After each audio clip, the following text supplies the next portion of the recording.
നരേന്ദ്രമോദി സർക്കാരിന്റെ തുടർഭരണം ദേശീയ താൽപര്യമാണെന്നും രാജീവ് ചന്ദ്രശേഖർ തിരുവനന്തപുരത്തിന്റെ രക്ഷകനാണെന്നും മുൻ അംബാസഡറും ബിജെപിയുടെ തിരഞ്ഞെടുപ്പ് കമ്മിറ്റി ചെയർമാനുമായ ടി.പി. ശ്രീനിവാസൻ പറഞ്ഞു.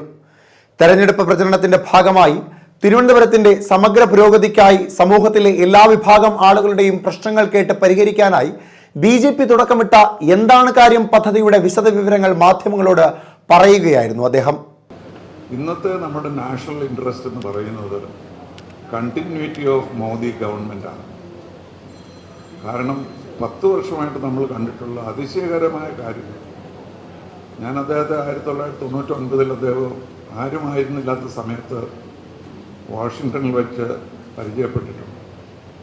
അപ്പോൾ അദ്ദേഹം അന്ന് വാഷിങ്ടണിൽ വന്നിരുന്നത് നമ്മുടെ 1998 ന്യൂക്ലിയർ ടെസ്റ്റിന് ശേഷം ഇന്ത്യയും അമേരിക്കയുമായിട്ട് തകർന്നു പോയ ബന്ധം സ്ഥാപിക്കാനാണ് അദ്ദേഹം ഒരു BJP കാര്യകർത്താവായി വാഷിങ്ടണിൽ വന്നത്. അന്നാണ് ഞാൻ അദ്ദേഹത്തിനെ പരിചയപ്പെട്ടതും എന്തൊരു അതിശയമായ ഒരു വ്യക്തിയാണ് അദ്ദേഹം എനിക്ക് മനസ്സിലാക്കാൻ കഴിഞ്ഞത്. അപ്പം അന്ന് മുതൽ എനിക്ക് തോന്നിയിരുന്നത് ഇദ്ദേഹം വലിയ പ്രധാനമന്ത്രിയാവുകയോ അല്ലെങ്കിൽ നേതൃത്വത്തിൽ വരികയോ ചെയ്യുമ്പോൾ നമ്മുടെ നാഷണൽ ഇൻട്രസ്റ്റ് നന്നായിരിക്കുമെന്ന് എനിക്ക് തോന്നി. അതാണ് നമ്മൾ ഈ 10 കൊല്ലവും കണ്ടത്. മറ്റെന്തിനേക്കാളും കൂടുതൽ നാഷണൽ ഇൻട്രസ്റ്റിന് പ്രാധാന്യം കൊടുക്കുന്ന ഒരു വ്യക്തിയാണ് അദ്ദേഹം. അപ്പോൾ ആ ഗവൺമെൻറ് കണ്ടിന്യൂ ചെയ്യുക എന്നുള്ളത് എൻ്റെ അഭിപ്രായത്തിൽ നമ്മുടെ രാജ്യത്തിന് വളരെ ആവശ്യമാണ്. ഇന്ന് ഇവിടെ വന്നിരിക്കുന്ന പ്രതിനിധികളെല്ലാം അവർ നമ്മളോട് കാര്യങ്ങൾ പറയും. നമുക്കറിയാത്ത കാര്യങ്ങളൊന്നും ആയിരിക്കും, എന്നാലും അതെല്ലാം കൂടെ ക്രോഡീകരിച്ച് നമ്മളൊരു ഡോക്യുമെൻ്റ് ശ്രീ രാജീവ് ചന്ദ്രശേഖരന് സമർപ്പിക്കുക എന്നുള്ളതാണ്. അദ്ദേഹത്തിൻ്റെ ആശയങ്ങളുണ്ട്, അത് അദ്ദേഹം പ്രകടിപ്പിക്കുന്നുണ്ട്. ജനങ്ങൾ വളരെയധികം ഉണർന്നിരിക്കുന്നു. ഈ ഒരു വ്യക്തി നമുക്കൊരു ഒരു രക്ഷകനായി വരും എന്നുള്ള ചിന്ത പലരുടെയിലുമുണ്ട്.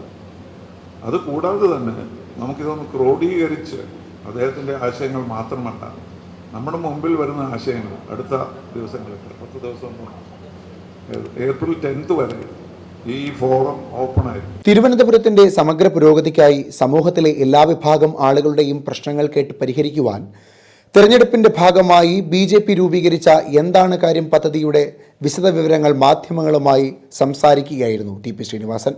ഓട്ടോറിക്ഷ തൊഴിലാളികളുടെയും പൂന്തുറ കടലോല മേഖലയിലെ മത്സ്യത്തൊഴിലാളികളുടെയും വനിതകളുടെയും തെരുവ് കച്ചവടക്കാരുടെയും സാങ്കേതിക വിദഗ്ധരുടെയും പ്രതിനിധികൾ ചടങ്ങിൽ പങ്കെടുത്തു. ബിജെപി അംഗത്വം ഇല്ലാതിരുന്നിട്ടും നമ്മുടെ കേരളത്തിന്റെയും ഇന്ത്യയുടെയും വികസനത്തിനായാണ് താൻ ഈ സ്ഥാനത്ത് ഇരിക്കുന്നത് എന്ന് ടി.പി. ശ്രീനിവാസൻ പറഞ്ഞു. ഏറ്റവും ദരിദ്രനായ ആളുകൾക്കും രാജ്യത്തിനും ഗുണകരമായ കാര്യങ്ങൾ ചെയ്യണം. അതിന് മോദി സർക്കാർ വീണ്ടും തുടർഭരണത്തിൽ എത്തണമെന്നും ദേശീയ താൽപര്യവും അതുതന്നെയാണ് എന്നും അദ്ദേഹം കൂട്ടിച്ചേർത്തു. മോദി അതിശക്തനായ വ്യക്തിയാണെന്നും ദേശീയ താൽപര്യത്തിന് പ്രാധാന്യം നൽകുന്ന ആളാണെന്നും അദ്ദേഹം പറഞ്ഞു. രാജീവ് ചന്ദ്രശേഖർ തിരുവനന്തപുരത്തിന്റെ രക്ഷകനും പ്രധാനപ്പെട്ട കാര്യങ്ങൾ ആളുകളിൽ നിന്ന് കേട്ട് പരിഹാരം കണ്ടെത്തുവാൻ വേണ്ടിയിട്ടാണ് ഇത്തരത്തിൽ എന്താണ് കാര്യം പദ്ധതിയുമായി ബിജെപി എത്തിയിരിക്കുന്നതെന്നും അദ്ദേഹം കൂട്ടിച്ചേർത്തു. പദ്ധതിയുടെ വിശദവിവരങ്ങൾ അറിയിക്കുന്ന വേദിയിൽ രാജീവ് ചന്ദ്രശേഖർ ഇത് മത്സരമല്ലെന്നും തന്റെ നിയോഗമാണെന്നും പറഞ്ഞു. അപ്പോൾ എനിക്കിതൊരു മത്സരമായിട്ടല്ല ഞാൻ ഇപ്പോൾ കാണുന്നത്. ഇത് എനിക്ക് ഒരു നിയോഗമായിട്ട് മാറിയിട്ടുണ്ട്. അതുകൊണ്ട് ഒരു വിഷൻ, തിരുവനന്തപുരത്തിന് എന്താണ് ചെയ്യേണ്ടത്, എന്താണ് മാറ്റം വേണ്ടത്, എങ്ങോട്ടാണ് നമ്മൾ പോകേണ്ടത്. സാങ്കേതിക മേഖലയിലും വിനോദസഞ്ചാര മേഖലയിലും കായിക മേഖലയിലുമെല്ലാം മാറ്റങ്ങൾ കൊണ്ടുവരുമെന്നും അദ്ദേഹം ഉറപ്പു നൽകി. വിവിധ ഇടങ്ങളിലെ ജനങ്ങളുടെ പ്രശ്നങ്ങൾ rajiv4tvm@rajiv.in എന്ന മെയിൽ ഐഡിയിലൂടെ സ്വീകരിക്കുകയും 5 വർഷം കൊണ്ട് പ്രധാനപ്പെട്ട പ്രശ്നങ്ങൾക്കെല്ലാം പരിഹാരം ഉണ്ടാകുമെന്നും അദ്ദേഹം പറഞ്ഞു. News desk M5 news, Thiruvananthapuram.